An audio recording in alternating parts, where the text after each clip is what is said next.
그날 저는 제 인생에서 가장 모욕적인 말을 들었습니다. 결혼 7년 만에 처음으로 남편의 외도를 알게 된 그 순간, 시어머니는 저를 똑바로 노려보며 이렇게 말했어요. 내가 여자로서 매력이 없으니 우리 아들이 다른 여자를 찾은 거지 그걸 왜 그 애 탓을 하니? 내 잘못이라고요?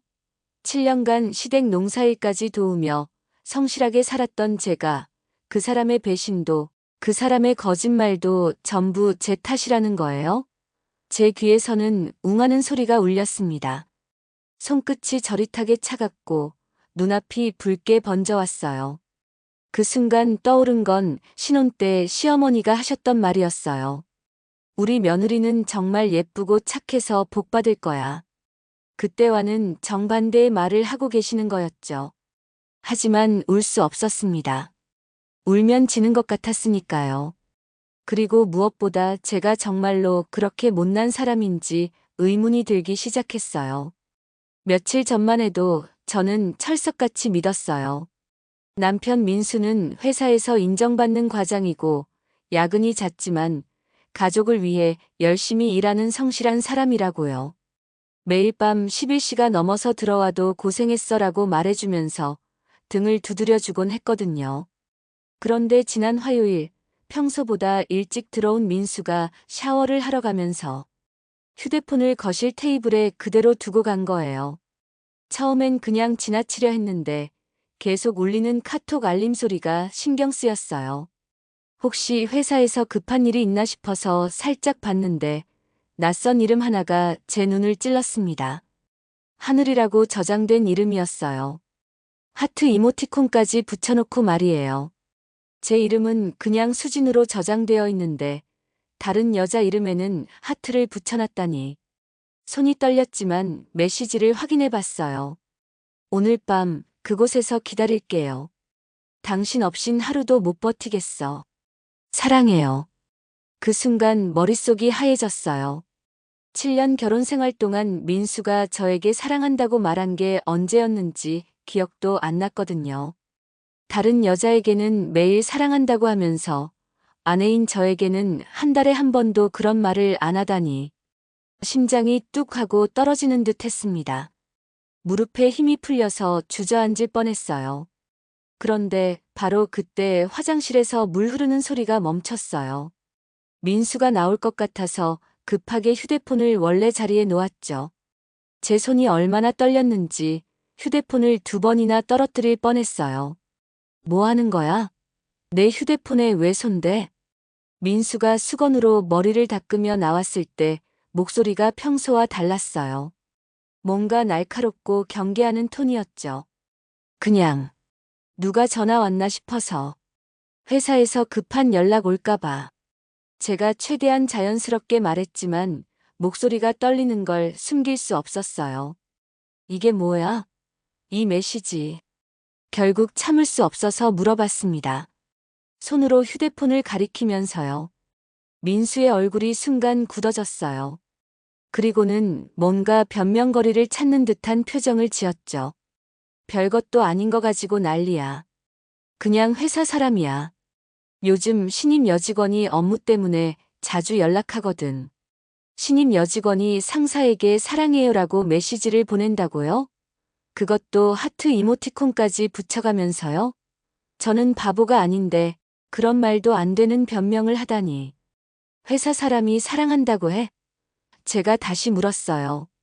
그러자 민수의 태도가 완전히 바뀌었어요. 갑자기 화를 내기 시작한 거예요.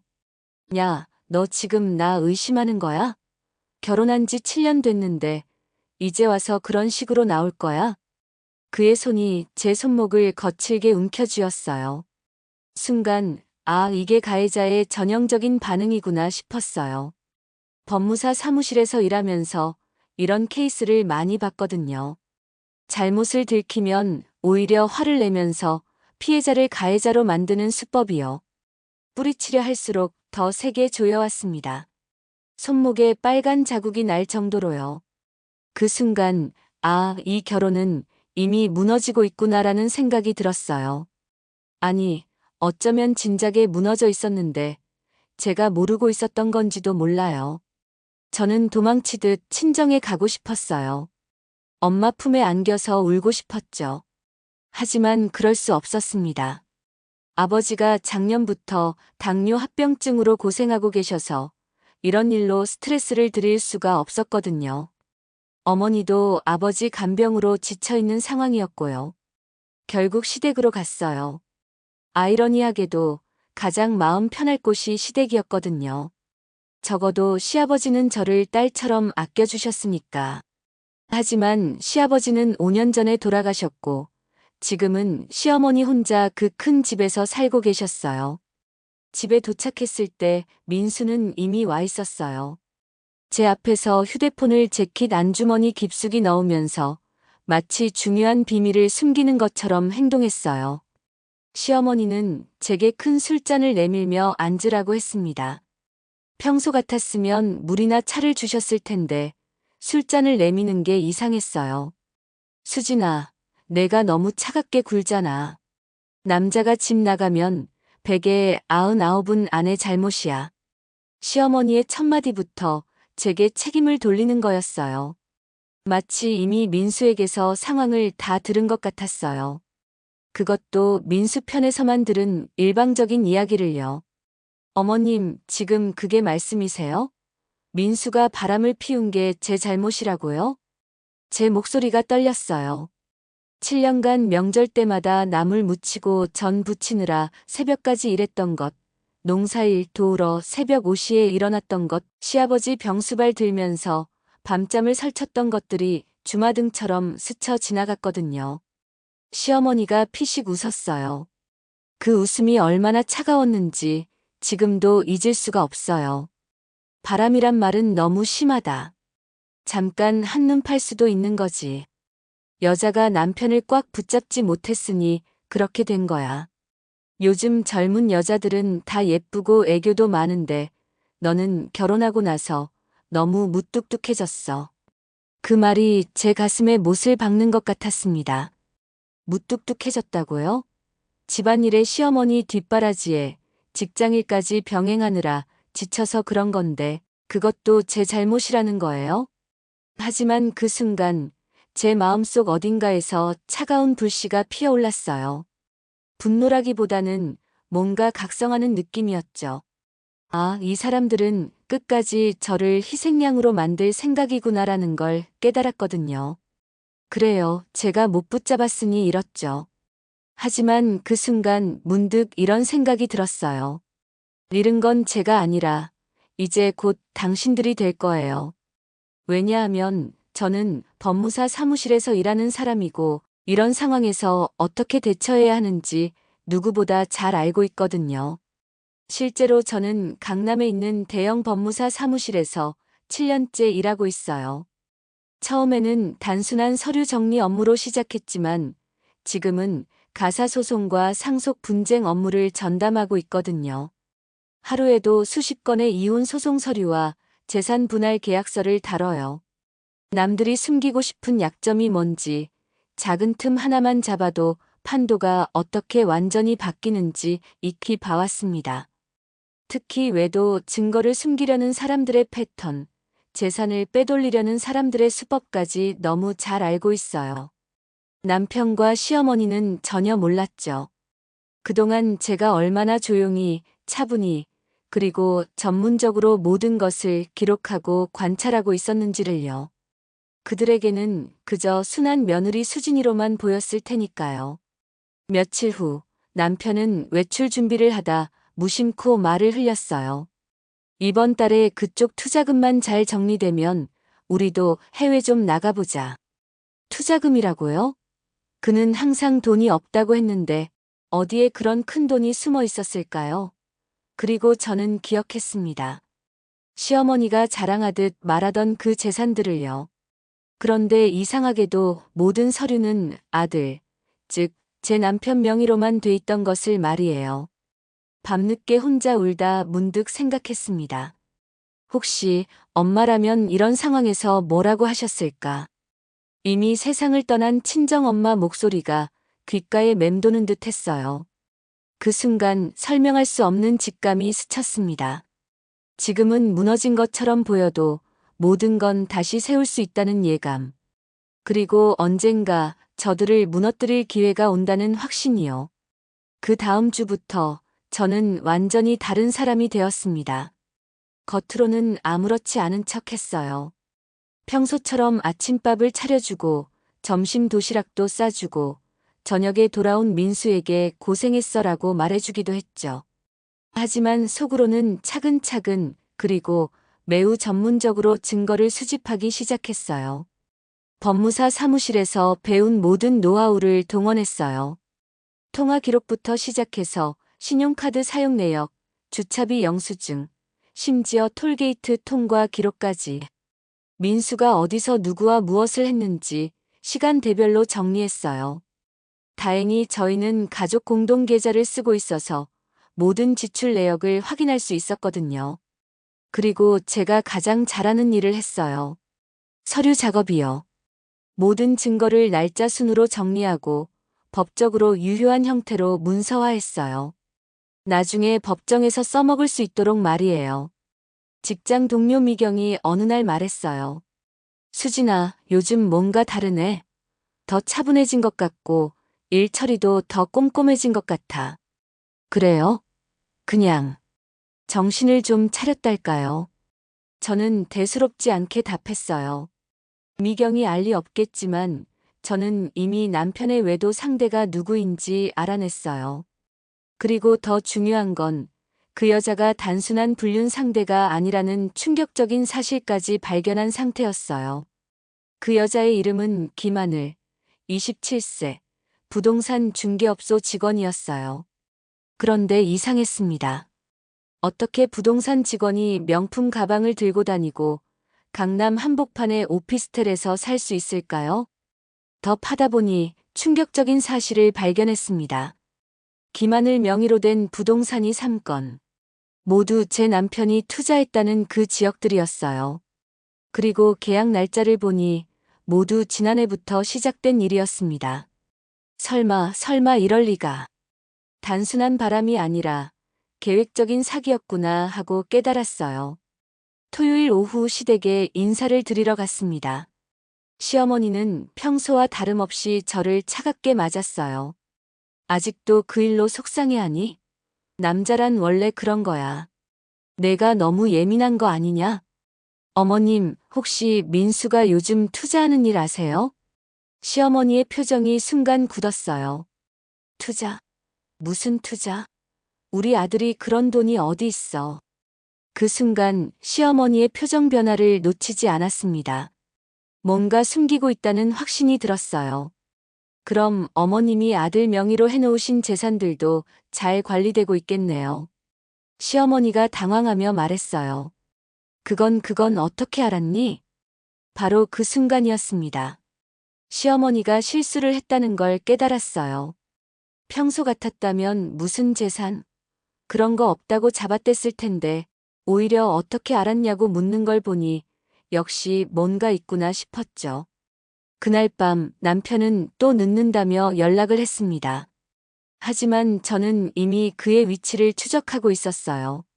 스마트폰 가족 찾기 서비스를 통해서 말이에요. 남편이 있는 곳은 김하늘의 오피스텔이었습니다. 좋아, 이제 직접 확인해 볼 시간이야. 심장이 두근거렸지만 무섭지는 않았어요. 오히려 모든 퍼즐이 맞춰지는 쾌감 같은 게 느껴졌습니다. 오피스텔 앞에 도착했을 때 저는 생각보다 차분했습니다. 1층 로비에서 위를 올려다보니 12층 한 창문에 불이 켜져 있었어요. 그런데 그때 로비에서 익숙한 목소리가 들렸습니다. 하늘아, 이번에도 고생 많았어. 민수가 너무 어수룩해서 미안하다. 시어머니 목소리였어요. 괜찮아요, 어머님. 원래 계획대로라면 이번 달 안에 모든 게 정리될 거예요. 김하늘의 목소리였습니다. 제 다리가 휘청거렸습니다. 시어머니가 여기 왜? 그리고 저들이 원래 계획이라고 말하는 건 뭘까요? 저는 조용히 계단을 올라가며 숨어서 들었습니다. 수진이가 눈치채면 어떡하지? 시어머니가 걱정스럽게 말했어요. 걱정 마세요. 민수 오빠가 잘 속이고 있어요. 며칠만 더 참으면 돼요. 김하늘이 답했습니다. 그래도 불안해. 수진이 법무사 사무실에서 일하잖아. 혹시 모르니까 조심해야 해. 남편 민수의 목소리도 들렸어요. 그 순간 모든 게 명확해졌습니다. 이건 단순한 외도가 아니었어요. 시어머니와 남편 그리고 김하늘이 짜고 벌인 치밀한 사기극이었던 거죠. 제가 모르는 사이에 제 재산까지 노리고 있었던 거였어요. 집에 돌아와서 서둘러 모든 서류를 확인해 봤습니다. 결혼 후 공동 명의로 된 아파트, 제가 모르는 사이에 남편 단독 명의로 바뀌어 있었어요. 저축한 돈들도 마찬가지였습니다. 제가 매달 저축한 200만 원씩 3년간 모은 7천만 원이 모두 남편 명의 계좌로 옮겨져 있었어요. 이렇게 치밀하게 준비했구나. 그리고 마지막엔 이혼을 요구하면서 내가 못났으니 헤어지자며 모든 걸 가져갈 생각이었겠지. 그 순간 느낀 감정은 분노가 아니었어요. 오히려 차가운 각성이었습니다. 좋아, 게임을 시작해보자. 다음 날부터 저는 본격적으로 움직였습니다. 법무사 사무실에서 배운 모든 지식을 총동원했어요. 먼저 확인한 것은 재산 이전 과정의 합법성이었습니다. 제 동의 없이 진행된 계좌 이체, 부동산 명의 변경. 이 모든 게 위조 서명으로 이뤄졌다는 걸 확인했어요. 수진아, 너 요즘 밤새는 것 같은데 괜찮아? 미경이 걱정스럽게 물었어요. 응, 중요한 케이스가 하나 있어서. 곧 끝날 거야. 저는 담담하게 답했습니다. 미경이 알 리 없겠지만 저는 지금 제 인생에서 가장 중요한 케이스를 준비하고 있었어요. 남편과 시어머니, 그리고 김하늘의 모든 범법 행위를 문서화하고 증거를 수집하고 있었습니다. 드디어 그날이 왔습니다. 토요일 저녁 시댁 가족 모임 자리에서였어요. 시어머니는 평소처럼 저를 비난하기 시작했습니다. 수진아, 내가 정말 우리 민수를 위하는 마음이 있다면 깔끔하게 정리하는 게 어때? 서로 이렇게 상처 주지 말고. 정리요? 무엇을 정리한다는 말씀이세요? 이혼 말이야. 민수도 그 생각 있으니까 서로 원만하게. 바로 그때였습니다. 저는 준비해온 서류 뭉치를 테이블 위에 올렸어요. 그 전에 정리할 게 있을 것 같은데요. 서류 맨 위에는 김하늘과 남편의 채팅 내용이 있었습니다. 모든 계획이 적나라하게 드러난 내용이었죠. 이게 뭐야? 남편의 얼굴이 새파래졌어요. 김하늘 씨와 나눈 대화 내용이에요. 특히 3월 12일 대화가 흥미롭더라고요. 수진이 통장에서 돈 빼는 거 언제 할까? 이런 내용이요. 시어머니의 얼굴이 일그러졌습니다. 하지만 저는 멈추지 않았어요. 그리고 어머님이 김하늘 씨에게 매달 용돈 100만 원씩 주시면서 하신 말씀도 여기 있어요. 두 번째 서류를 펼쳤습니다. 시어머니 명의의 재산이 모두 남편 명의로 바뀐 과정이 시간순으로 정리되어 있었어요. 작년 12월부터 시작해서 아파트 3채, 상가 2곳, 예금 1억 2천만 원. 모두 민수 오빠 명의로 바뀌었네요. 세금 문제 때문에 그러셨다고 하셨죠? 그건 합법적으로. 시어머니가 당황하며 말했어요. 합법적이긴요. 그런데 여기서 문제가 있어요. 세 번째 서류를 펼쳤습니다. 민수 오빠가 김하늘 씨한테 투자했다는 그 돈, 실제로는 어머님 돈이었죠? 그리고 그 투자 수익이라는 것도 실제로는 제가 3년간 저축한 돈을 돌려받은 거고요. 수진아, 오해야. 그게 아니라 남편의 목소리가 떨렸어요. 오해요? 그럼 이것도 오해인가요? 마지막 서류 뭉치를 펼쳤습니다. 김하늘과 남편 시어머니가 함께 찍은 사진들과 계약서들이 나왔어요. 김하늘 씨는 단순한 외도 상대가 아니었어요. 1년 전부터 어머님과 민수 오빠가 고용한 연기자였죠. 저로부터 재산을 뺏기 위한 완벽한 계획의 일부였던 거예요. 방 안이 조용해졌습니다. 시어머니와 남편의 얼굴이 완전히 하얘졌어요.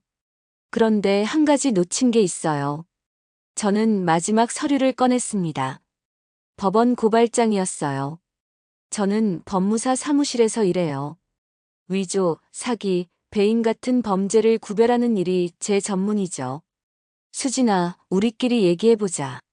가족끼리 이렇게까지. 시어머니가 떨리는 목소리로 말했어요. 가족이요? 가족이 이런 짓을 해요? 그동안 참았던 모든 감정이 터져 나왔습니다. 1년 전부터 계획하셨죠? 저를 바보로 만들고 모든 재산을 뺏고 마지막엔 내가 매력 없어서 남편이 바람 피웠다며 저를 비난할 계획이었죠. 그 순간 제 휴대폰이 울렸습니다. 경찰서에서 온 전화였어요. 네, 모든 증거 준비됐습니다. 지금 출발하세요. 저는 전화를 받으며 말했어요. 수진아, 제발. 남편이 절망적인 목소리로 애원했어요. 민수 오빠, 그리고 어머님. 저한테 한 말 기억나세요? 여자가 남편을 못 붙잡으면 잃는다고 하셨죠? 저는 천천히 일어섰습니다. 맞아요. 제가 잃었어요. 하지만 잃은 게 뭔지 아세요? 가치 없는 남편과 가식적인 가족을 잃었어요. 그 대신 찾은 건 저는 마지막 서류를 펼쳤습니다. 재산 분할 및 위자료 청구서였어요. 제 진짜 가치를 찾았어요. 그날 밤 경찰이 왔을 때 시어머니와 민수의 얼굴을 잊을 수 없어요. 하지만 그건 시작일 뿐이었습니다. 진짜 복수는 법정에서 시작됐어요. 재판 과정에서 더 많은 진실이 드러났습니다. 시어머니는 지난 5년간 세금을 회피하기 위해 아들 명의로 재산을 이전했고 그 과정에서 제 인감 도장을 위조해서 사용했다는 사실이 밝혀졌어요. 더 충격적인 건 김하늘이 단순히 고용된 연기자가 아니라 이런 사기를 전문으로 하는 조직의 일원이었다는 거였어요. 피고인들은 1년 2개월에 걸쳐 치밀하게 계획된 범행을 저질렀습니다. 검사가 말했을 때 저는 제가 얼마나 위험한 상황에 있었는지 깨달았어요. 만약 제가 눈치채지 못했다면 모든 재산을 잃고 빚까지 떠안을 뻔했거든요. 재판 중에 가장 기억에 남는 순간은 시어머니가 증언대에 섰을 때였어요. 저는 며느리를 위해서 한 일이에요. 아들이 바람을 피우는 걸 보고만 있을 수는 없잖아요. 시어머니가 뻔뻔하게 말했어요. 그때 제 변호사가 물었어요. 그럼 피해자의 재산을 가로채는 것도 며느리를 위해서였습니까? 시어머니는 말문이 막혔어요. 그리고 저는 그 순간 깨달았습니다. 이 사람들은 끝까지 자신들이 잘못했다고 생각하지 않는다는 것을요. 하지만 법은 달랐어요. 민수는 사기죄와 문서 위조죄로 징역 2년에 집행유예 3년을 받았고 시어머니는 공범으로 벌금 3천만 원을 선고받았어요. 김하늘은 상습범으로 실형 1년 6개월을 받았습니다. 재판이 끝나고 3개월 후 예상치 못한 일이 일어났어요. 김하늘이 복역 중에 저에게 편지를 보냈거든요. 수진 씨, 미안해요. 사실 처음엔 단순히 돈 때문에 시작한 일이었어요. 하지만 시어머님이 당신에 대해 말하는 걸 들으면서 이건 단순한 사기가 아니라 정말 한 사람의 인생을 파괴하는 일이라는 걸 알았어요. 그래서 중간에 그만두려고 했는데 이미 너무 깊이 들어간 상태였어요. 편지를 읽으면서 복잡한 감정이 들었어요. 분노보다는 안타까움이 더 컸어요. 김하늘도 어떻게 보면 시어머니의 피해자였을 수도 있겠다는 생각이 들었거든요. 하지만 더 중요한 건 편지 마지막 부분이었어요. 그런데 수진 씨, 한 가지 더 알려드리고 싶은 게 있어요. 시어머님이 숨기고 있는 재산이 더 있어요. 제가 직접 본 건 아니지만 전화 통화에서 보험금 거는 절대 들키면 안 된다고 하시는 걸 들었어요. 혹시 도움이 될까 해서 알려드려요. 보험금이라니요? 저는 즉시 조사를 시작했어요. 시어머니가 가입한 보험을 모두 찾아봤더니 놀라운 사실을 발견했습니다. 시아버지가 돌아가시기 전에 거액의 생명보험에 가입되어 있었고 그 수익자가 시어머니로 되어 있었어요. 더 충격적인 건 시아버지의 사망 원인이었어요. 당시에는 지병으로 인한 자연사로 처리됐지만 보험 가입 시기와 사망 시기가 너무 의심스러웠어요. 보험 가입 후 불과 6개월 만에 돌아가셨거든요. 저는 조심스럽게 시아버지의 의료 기록을 조사해 봤어요. 법무사 사무실에서 일하면서 배운 노하우로 합법적인 절차를 통해 의료 기록에 접근할 수 있었거든요. 그 결과 충격적인 사실을 발견했습니다. 시아버지는 당뇨병을 앓고 계셨지만 갑작스럽게 악화될 정도로 심각한 상태는 아니었어요. 오히려 꾸준히 관리하면서 안정적인 상태를 유지하고 있었죠. 그런데 돌아가시기 한 달 전부터 갑자기 혈당 수치가 이상하게 변했어요. 마치 약물을 제대로 복용하지 않았거나 아니면 다른 약물이 개입된 것처럼 보였어요. 더 조사해 본 결과 시어머니가 그 시기에 약국에서 인슐린을 추가로 구매한 기록이 있었어요. 시아버지가 복용하던 것보다 더 강한 농도의 인슐린이었죠. 이상해요. 왜 갑자기 다른 인슐린을? 담당 의사의 기록에도 의구심이 표현되어 있었어요. 하지만 당시에는 가족들이 남편이 실수로 과다 복용했나 보다라고 말했고 부검도 하지 않아서 정확한 사인이 밝혀지지 않았던 거예요. 저는 이 모든 자료를 정리해서 다시 경찰에 신고했어요. 처음에는 이미 오래된 일이고 추정만으로는 수사하기 어렵다는 반응이었어요. 하지만 제가 준비한 증거들이 워낙 치밀했고 보험금 수령 내역과 함께 제시하니 경찰도 관심을 보이기 시작했어요. 만약 이게 사실이라면 계획살인일 가능성이 높습니다. 담당 형사가 중얼거렸어요. 수사가 시작되면서 더 놀라운 사실들이 드러났어요. 시어머니는 시아버지가 돌아가시기 전에 총 3개의 보험에 가입시켰고 보험금 총액이 5억 원에 달했어요. 더욱 충격적인 건 시어머니가 시아버지의 의료진에게 거짓말을 했다는 사실이었어요. 남편이 치매 초기 증상이 있어서 약을 제대로 복용하지 못한다며 약물 관리를 자신이 하겠다고 했던 거예요. 수사 결과 시어머니는 시아버지에게 의도적으로 과다한 인슐린을 투여해서 저혈당 쇼크를 유발했다는 혐의를 받게 되었어요. 그리고 그 보험금 5억 원을 모두 민수 명의로 이전해서 숨겨놨던 거죠. 이제 모든 퍼즐이 맞춰지네요. 담당 검사가 말했어요.